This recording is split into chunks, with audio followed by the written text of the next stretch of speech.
북한과 중국, 러시아, 이란은 국제 질서에 도전하고 있으며 미국은 동맹과 함께 단호하게 대응해야 한다고 토니 블링컨 미국 국무장관이 밝혔습니다.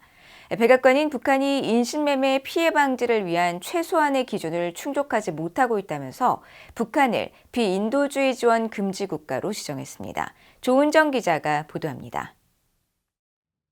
토니 블링컨 미국 국무장관은 외교 전문지 포린 어페어스에 보낸 기고문을 통해 러시아와 이란, 북한, 중국을 국제체제의 기본 원칙을 바꾸려는 수정주의 세력으로 규정했습니다. 또 이들 국가들은 독재 통치를 공고히 하고 해외에서 영향력을 행사하고자 하며 영토 분쟁을 강압이나 무력으로 해결하고 다른 국가의 경제와 에너지 의존을 무기화하려 한다고 비판했습니다. 특히 이들 국가가 미국의 군사, 기술 우위와 동맹을 약화하려 한다면서 수정주의 세력의 이런 목표를 막기 위해 미국은 단호하게 행동해야 한다고 강조했습니다.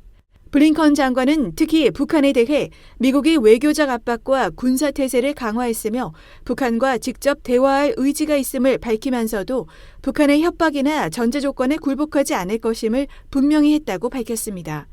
또 북한은 러시아의 수백만 발의 포탄과 탄도미사일, 발사대 등 무기와 탄약을 대량으로 전달했고 러시아는 북한의 첨단 무기 기술을 공유하기로 합의해 일본과 한국에 대한 위협을 더욱 심화했다고 지적했습니다. 블링컨 장관은 그러면서 러시아와 중국, 북한, 이란의 연대 강화에 대응해 바이든 정부는 동맹국 간 통합을 가속화했다고 밝히고 미국의 정권은 바뀔 수 있지만 외교 정책은 바뀌지 않을 것이라는 확신을 동맹국과 경쟁국 모두에게 줘야 한다고 강조했습니다. 한편 조 바이든 미국 대통령은 지난달 30일 블링컨 국무장관에게 보낸 인신매매 관련 외국 정부의 노력에 관한 대통령 결정이라는 제목의 메모에서 북한과 중국, 러시아, 이란, 시리아 등 13개 나라를 2025 회계년도 특정 자금 지원 금지 대상으로 지정했습니다. 바이든 대통령은 이들 나라가 인신매매 피해자 보호법상 최소한의 기준을 지키거나 준수하기 위한 상당한 노력을 기울일 때까지 인도적 차원의 지원이나 무역 관련 자금 거래를 제외한 기타 지원을 제공해서는 안 된다고 밝혔습니다. 또 북한 등 해당 국가의 정부 관리나 고용인들에게 미국 정부 차원의 교육 및 문화 교류 프로그램 참가와 관련한 지원을 허용하지 말 것도 지시했습니다.